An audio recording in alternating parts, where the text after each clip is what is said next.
Assalamualaikum. Ni baju dah legak tat. Mau ni. Mana lepas tu dah lenyong ah. Orang dekat keluaran baru sang produk baru. Waalaikumsalam. Tio Badi. Pegatai kau. Damang nyuat. Tuna Badi. Abang minta baju tak bawa awak inang gini. Habul pak agak rajit. Habul. Itu warna dah lain, adalah warna. Oh limon motif ada itu. Nah. Pernah coba lain. Oh, sang di sini.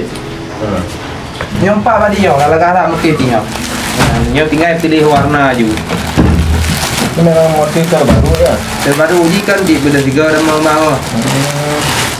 Nyo kawat nang bang dari dah. Okey. Kawat nang bang pun dah putih, hitam, kuning. Manis lah, putih lah agaknya.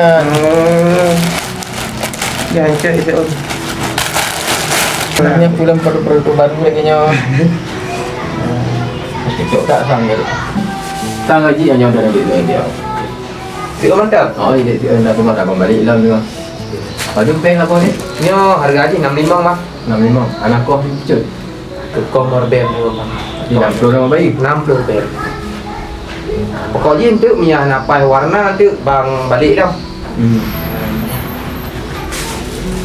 Saya cocok. Mantap.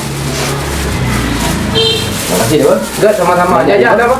Ya dah semua balik dah. Terima kasih.